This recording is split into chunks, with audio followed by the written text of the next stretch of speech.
بخاری صاحب، پاسدارانہ انقلاب کا یہ کہنا ہے، ان کا یہ دعویٰ ہے ایک تو یہ کہ نیتن یاہو کو قتل کر دیا گیا، اور اگر وہ بچ بھی گئے ہیں ہائپوتھیٹیکلی اسپیکنگ تو ان کو ڈھونڈ کے ان کا تعاقب کر کے اس کو قتل کیا جائے گا۔ بخاری صاحب، آپ کو لگتا ہے کہ نیتن یاہو بالکل جائز ہدف ہے؟ آیت اللہ خامنئی کی شہادت کا بدلہ صرف نیتن یاہو کو مار کے مل سکتا ہے؟ دیکھیے، اس سے بدلہ صرف آیت اللہ خامنئی کی شہادت کا نہیں ہے۔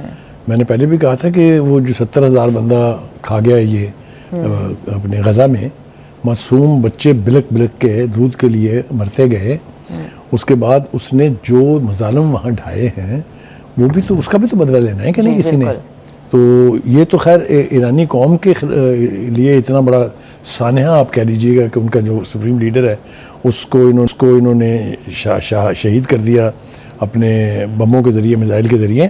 لیکن مجھے ایک بات اچھی لگی ہے، آپ دیکھیں نا ہمارے پنجابی کے معاشرے میں یہ کہ سانپ ایک دفعہ نظر آ جائے نا اور پھر وہ جتنا مرضی بھاگے، جتنا مرضی چھپے، اس کو چھوڑتا کوئی نہیں ہے۔ یہی بات مجھے لگتا ہے کہ ان پاسداران کی بھی ٹھیک ہے کہ دشمن آئیڈینٹیفائیڈ ہے کہ کون ہے، چھوڑیں گے نہیں ہم اس کو۔ یہ ریزالو بتا رہا ہے کہ نیتن یاہو کے دن گنے جا چکے، if he is not dead he will be dead۔ یہ تو بالکل طے ہو گیا ہے، جنگ ختم ہو یا نہ ہو، کوئی سمجھوتا ہو جائے، کوئی کچھ ہو جائے، نیتن یاہو نے نہیں بچنا۔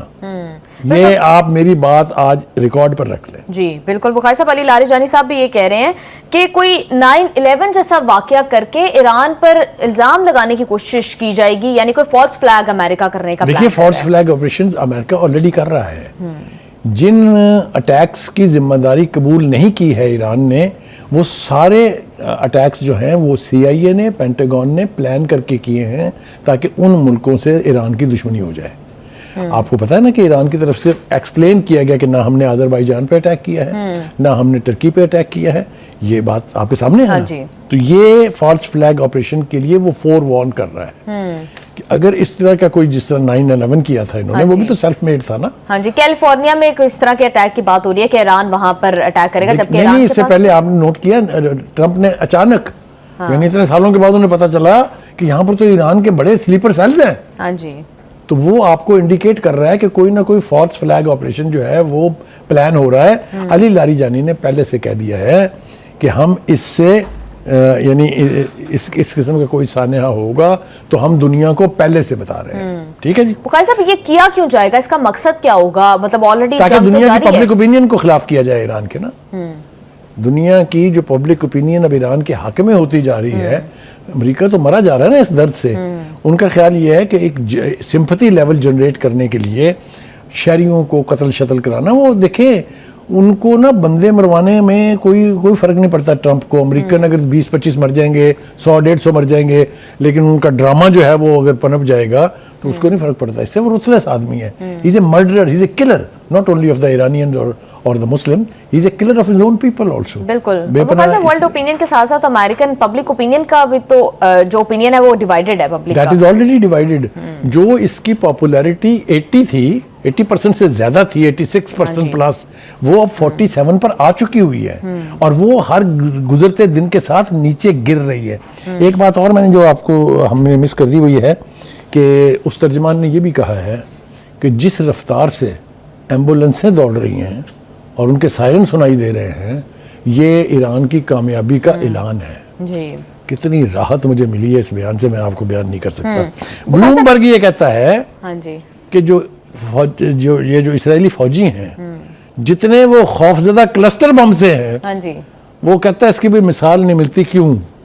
اس لیے کہ ایک میزائل آتا ہے اور اپنے ٹارگٹ سے تھوڑا دیر پہلے پھیل جاتا ہے اور اس میں سے 15 بمز نکلتے ہیں۔ وہ کہتے ہیں اس سے بچنا ممکن ہی نہیں ہے۔ اس لیے وہ یہ بلومبرگ کہہ رہا ہے، یہ میرا اور آپ کا آؤٹ لیٹ نہیں ہے، بہت بڑا میڈیا آؤٹ لیٹ ہے، یہ وہ کہہ رہے ہیں۔ دوسری طرف وہ کہتا ہے کہ ان بموں کے لیے جو روکنے کا نظام تھا ہمارا، وہ اب اس اہل نہیں ہے کہ ان کو روک سکے۔ یہ بہت امپورٹنٹ بات ہے۔ جی بخاری صاحب، خارق آئلینڈ کے حوالے سے یہ رپورٹس آ رہی ہیں کہ ڈونلڈ ٹرمپ اس کے تیل کے ذخائر کے اوپر قبضہ کرنے کا پلان کر رہے ہیں، اور اگین جس طرح سے وہ یورینیم والی بات ہوئی، وہ جس طرح سے آپ اس کے لیے ٹرم یوز کرتے ہیں نا، درفنتنی چھوڑی گئی، ایگزیکٹلی وہ والی چھوڑی گئی. اب یہ بات آ گئی ہے کہ خارق آئلینڈ میں تیل کے ذخائر کے لیے بوٹس آن گراؤنڈ کرنے پڑیں گے. یہ ایک دوسری درفنتنی ہے. یہ کیا جا رہا ہے اپنے لوگوں کو تسلی دینے کے لیے اور ایران کے لوگوں کو ڈرانے کے لیے. اب نہ ان کی تسلی مان رہا ہے کوئی، نہ ان کی دھمکیاں مان رہا ہے کوئی. فٹ سولجر جس دن گراؤنڈ پر آئیں گے، لڑائی کا مزہ تو اس دن آنا ہے. آپ تصور نہیں کر سکتے کہ ان کے ساتھ کیا حال ہوگا. ان کے ساتھ وہی حال ہوگا، ویتنام کی تاریخ دہرائی جائے گی کہ ویتنام کے چھوٹے چھوٹے قدوں کے نہتے لوگوں نے دنیا کی سپر پاور کو 18 سال کی جنگ کے بعد بھاگنے پہ مجبور کیا. یہ اگر فٹ سولجر لے کے آئیں گے، ان میں سے ایک اپنی ماں کے پاس واپس نہیں جائے گا. یہ میں لکھ کے دینے کے لیے آپ کو تیار ہوں. اتنا گھمسان کا رن پڑے گا کہ امریکہ کی نسلیں بھی یاد رکھیں. بخاری صاحب، خارق آئلینڈ پہ انہوں نے اٹیک تو کیا ہے، ان کی ملٹری انسٹالیشنز کو وہاں پر ٹارگٹ کیا ہے، پھر آئل کے جتنے ڈپوز ہیں ان کو بھی ٹارگٹ کیا ہے. Targeting through air is something different and sending foot soldiers to take position of an area, that is entirely different thing. یہ تو اسرائیل نہیں کر سکا جو پڑوس میں بچتا ہے، امریکہ تو کیا کرے گا. جی بخاری صاحب، انہوں نے دھمکی دی ہے کہ اگر اپنے ہرمز کو نہیں کھولا گیا تو ہم آئل ڈیپوز کو ٹارگٹ کریں گے.